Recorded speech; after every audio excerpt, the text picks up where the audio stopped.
Don't look inside, just follow me!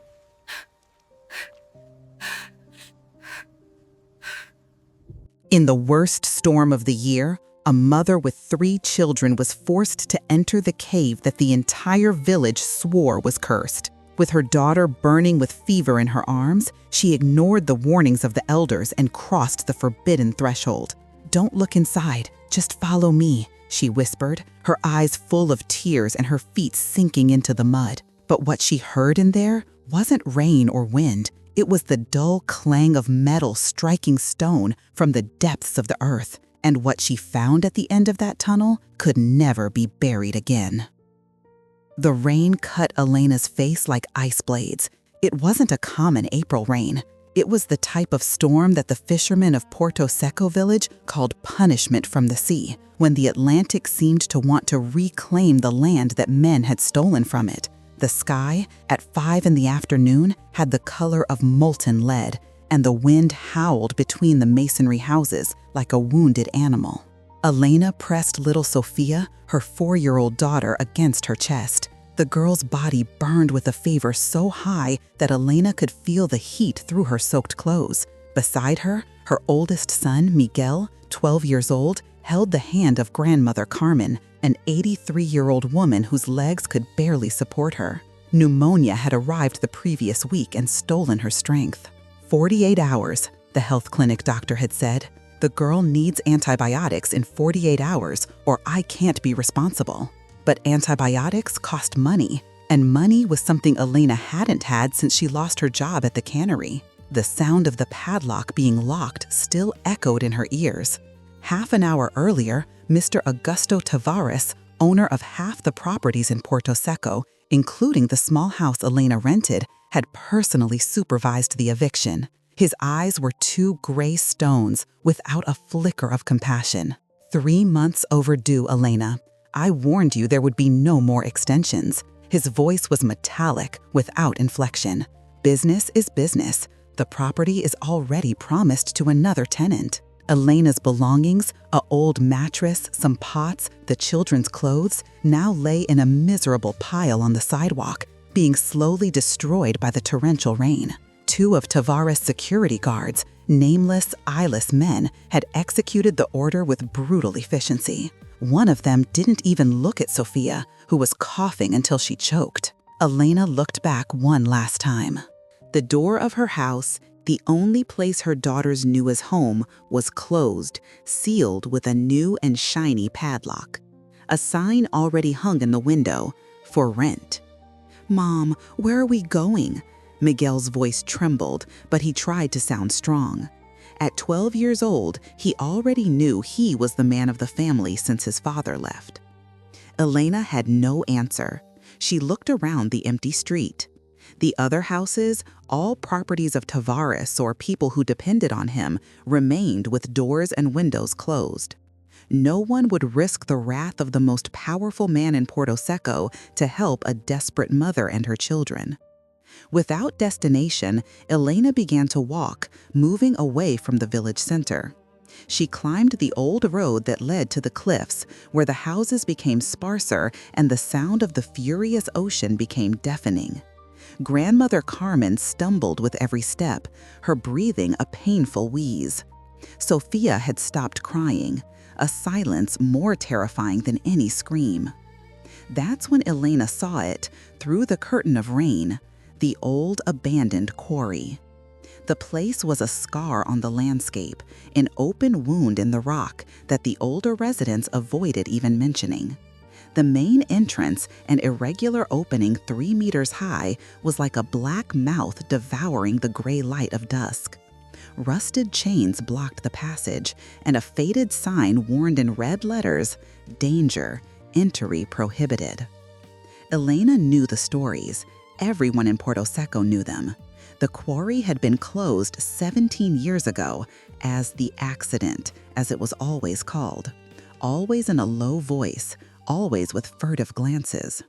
They said the land there was cursed, that at night you could hear knocking coming from inside the rock, that men had entered and were never seen again, that it was a place of death and lament. But Sophia was dying now, in her arms. The fever was consuming her from the inside out. Grandmother Carmen wouldn't last another half hour in the freezing rain. The stories were ghosts. The storm was real. Elena looked at the chains. They were old, the padlock corroded by the sea air. A strong pull, and the chain gave way with a metallic snap that sounded like a shot in the night. "Mom, no!" Miguel grabbed her arm. "The stories say that. The stories won't kill your sister. The cold will." Elena's voice came out harder than she intended. She held her son's face, forcing him to look into her eyes. "Listen, Miguel, we're only going in until the storm passes, just until dawn. Then we'll look for help." She didn't believe her own words, but the lie was necessary. She pushed the chain aside and entered the darkness, carrying Sofia. Miguel, holding his grandmother, followed her with hesitant steps. The mouth of the quarry swallowed them whole. The darkness was absolute. Elena took 3 steps inside and stopped, blind, only feeling the immediate relief of being out of the lash of the rain.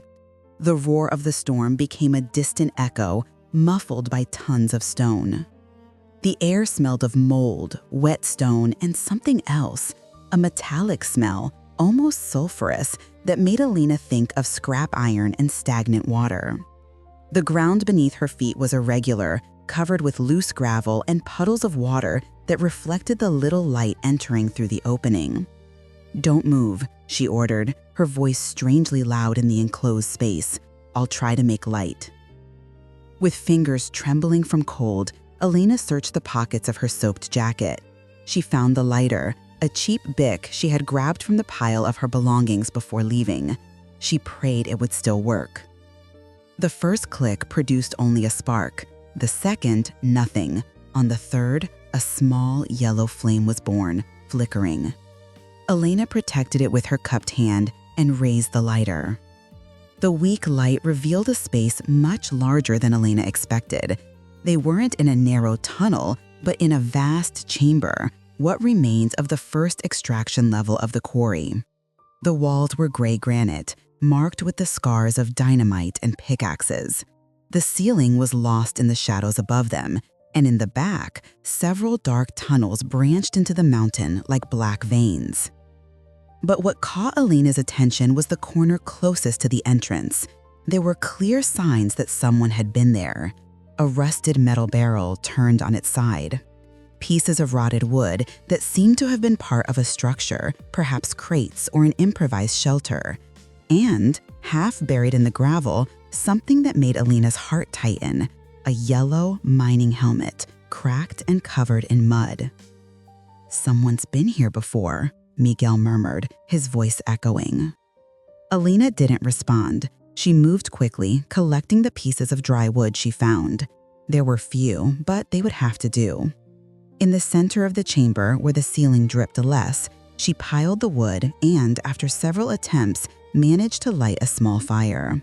The smoke rose in lazy spirals, finding some natural exit in the ceiling. The circle of light was small, but it was life.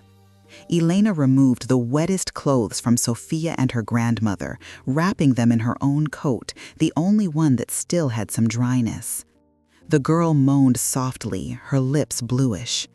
Grandmother Carmen breathed in short wheezes. They sat around the fire. Miguel fed the flames with small pieces of wood, controlling each spark carefully. The silence was heavy, broken only by the crackling of the fire and the distant sound of the storm. That's when Elena heard it. It didn't come from the entrance. It came from inside, from one of the tunnels at the back of the chamber. A metallic sound, distant but distinct. Clang, a long silence. Clang. Like metal hitting stone, rhythmic, deliberate. Elena froze. Miguel heard it too, his eyes widened, reflecting the fire. Even Grandmother Carmen, in her semi-conscious state, seemed to perceive something, turning her head toward the sound. Clang, clang. "It's just the mountain," Elena whispered, more to herself than to the children. "Rocks falling, the rain filtering through."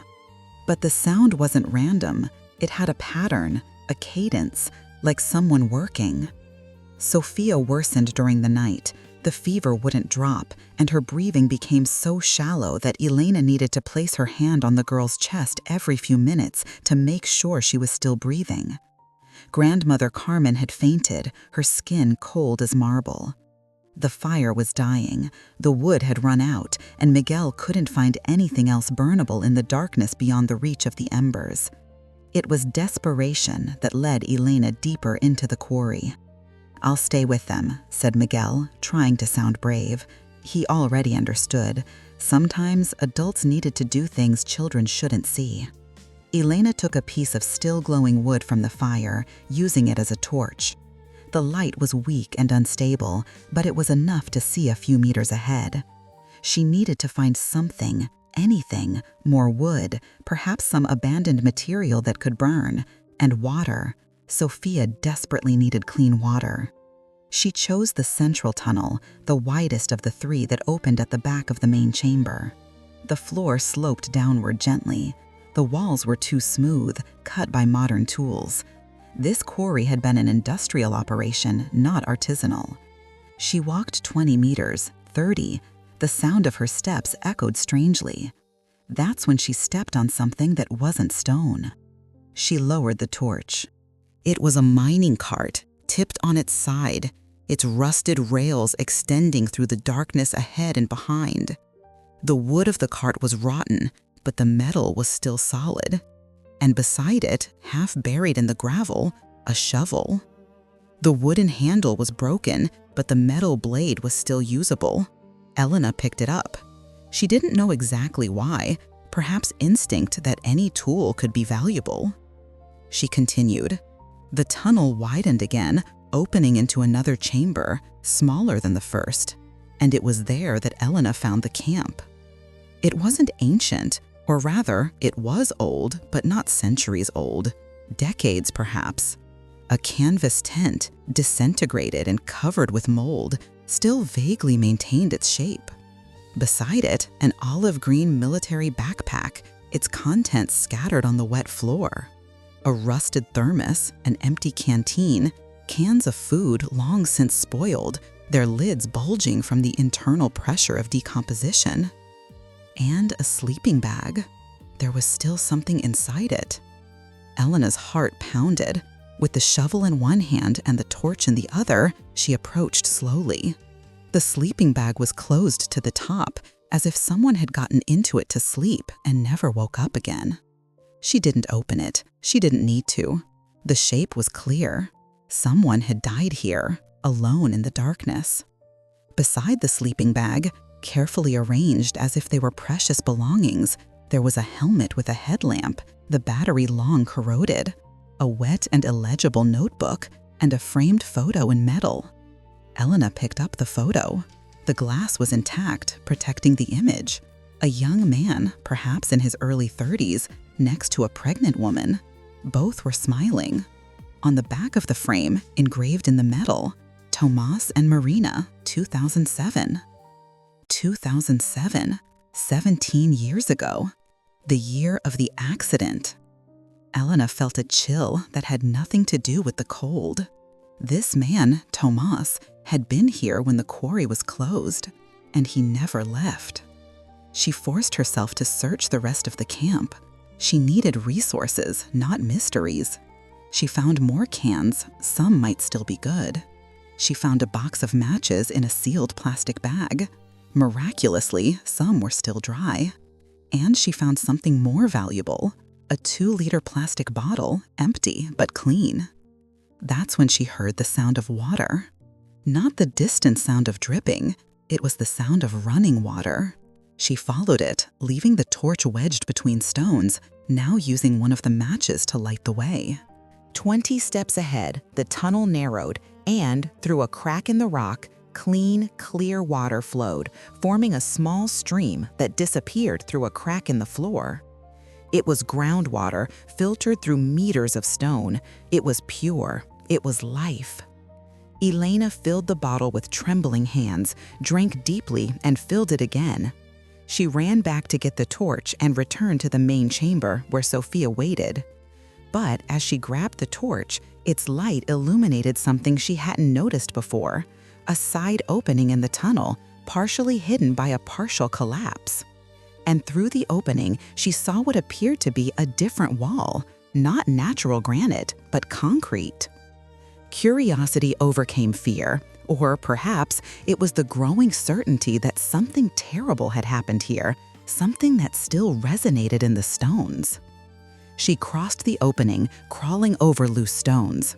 On the other side, the space was claustrophobic, a narrow tunnel that had clearly been sealed with concrete, but the partial collapse had created this passage. And it was there, on the smooth surface of the still visible concrete, that Elena saw it. Roughly carved when the cement was still fresh, a symbol. An anchor intertwined with the initials T.I., Tavares Industries. Augusto Tavares Company, the company that controlled Porto Seco. Elena stood still, the torch trembling in her hand, looking at that symbol. The quarry had been a Tavares operation, the sudden closure, the curse stories, the dead man in the sleeping bag. And now this tunnel sealed with concrete, marked with the emblem of the family that had just thrown her into the street. The pieces began to fit together in her mind, forming an image that made her feel cold to the bone. This wasn't an accident. This was something much worse. Elena returned to the main chamber. She gave water to Sophia, who drank eagerly and finally seemed to breathe a little better. She gave water to her grandmother, to Miguel. She told them about the stream, but not about the body, not about the Tavares symbol. Some knowledge was too heavy a burden for children. She spent the night in vigil, feeding the fire with pieces of the mining cart that she and Miguel dragged from the tunnel. The rotten wood burned poorly, but it burned. Sophia slept, the fever finally dropping with the water and relative warmth. Grandmother Carmen snored softly, an ugly sound, but one that meant life. Dawn came not as light, but as a subtle change in the quality of darkness at the quarry entrance. The storm had passed. The outside world was silent. That's when Elena heard the footsteps. They weren't the uncertain steps of curious explorers. They were determined steps, heavy boots on stone. She stood up, instinctively grabbing the shovel she had brought, placing herself between the entrance and her children. The silhouette that appeared at the entrance was unmistakable, even against the faint light of dawn. Tall, broad shoulders, expensive overcoat, even soaked from the previous night's rain. Augusto Tavares. He wasn't alone. Two of his security guards flanked him, but they stayed back when he entered. His eyes, those gray stones, swept the chamber and landed on Elena. And for the first time since she had known him, she saw something in those eyes beyond calculated indifference. She saw fear. "You shouldn't be here," Tavares said. His voice, usually so controlled, had a rough edge. "This quarry is private property. It's interdicted for safety reasons." "Safety?" Elena repeated, and something in her voice, perhaps exhaustion, perhaps the accumulated anger of a lifetime of being trampled, transformed the word into an accusation. He took a step forward, and Elena saw that his hands were trembling slightly. A man who had never trembled before anything was trembling now. "You need to leave, now. I can arrange temporary accommodation for you and the children, a room at the inn, until you get reorganized." The offer was so unexpected, so contrary to the man who had evicted her without mercy, that Elena knew immediately. He knew she had found something, and he was terrified. "I found a dead man in there," Elena said, watching Tavares' face. "Tomas, according to the photo. 2007, the year you closed this quarry." Tavares' face lost color. Literally, it turned gray. "And I found the sealed tunnel with your symbol." "You don't understand," Tavares began, but Elena interrupted him. "Then explain it to me." The silence stretched. The guards at the entrance shifted, uncomfortable. Miguel pulled Sofia closer, instinctively protecting her.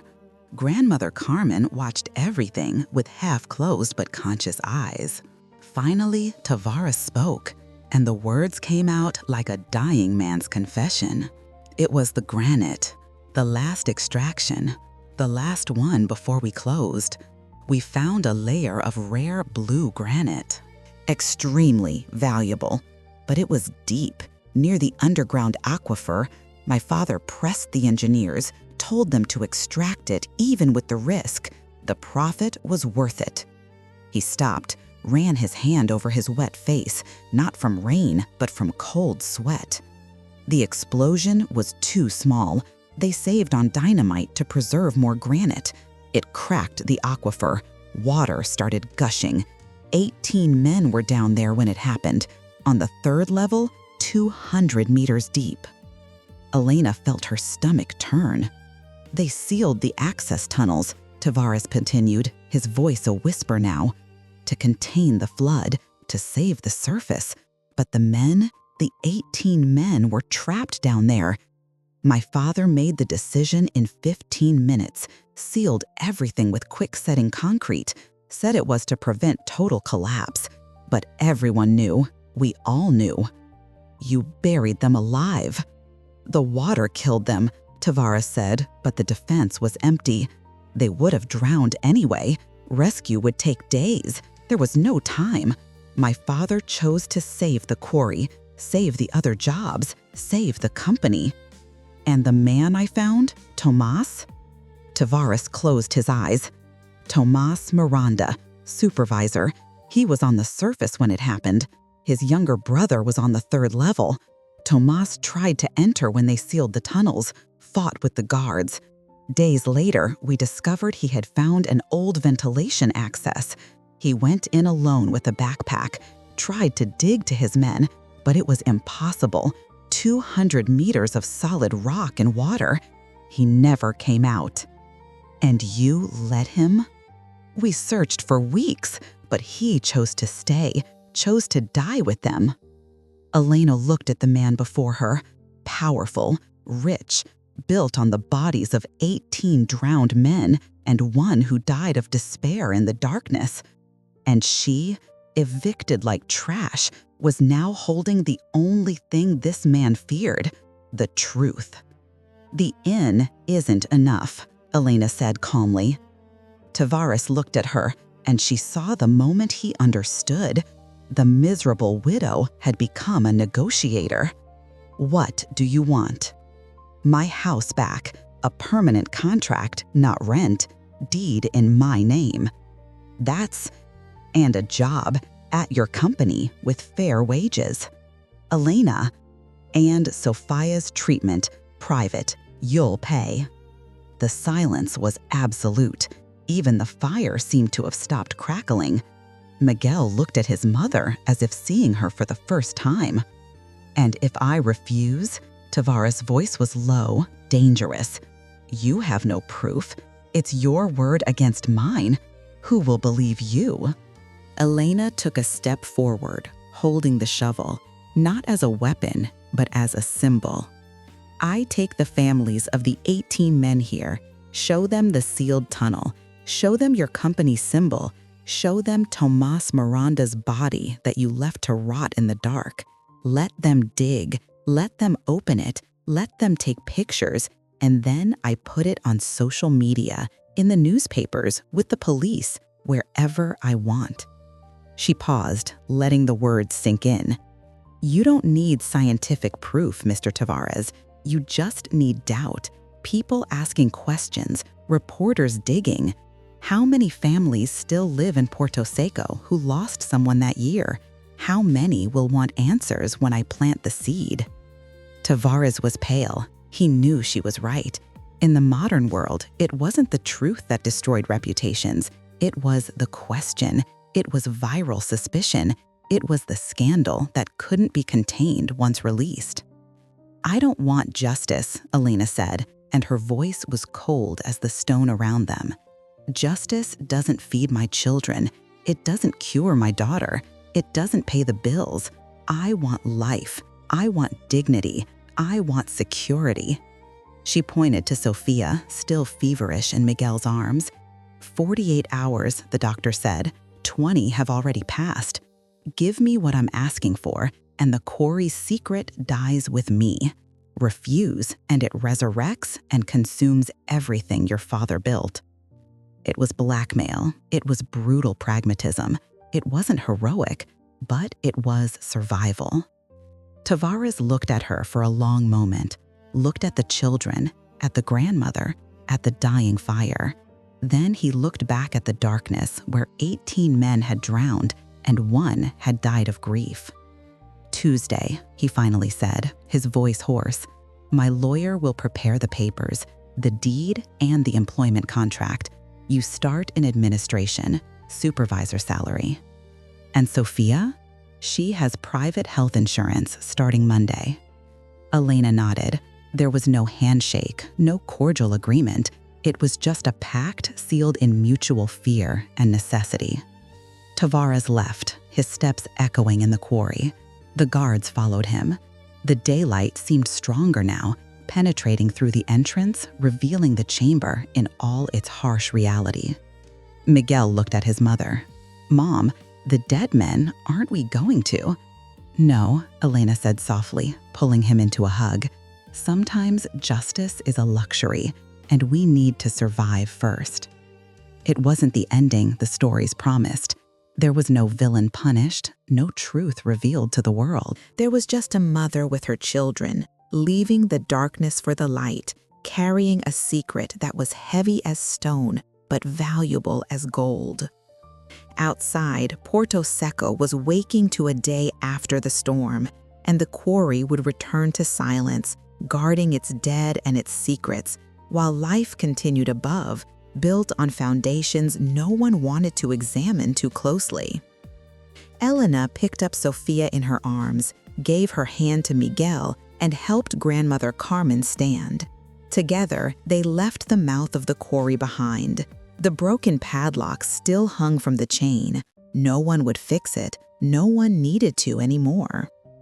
Some secrets maintain their power precisely by remaining buried.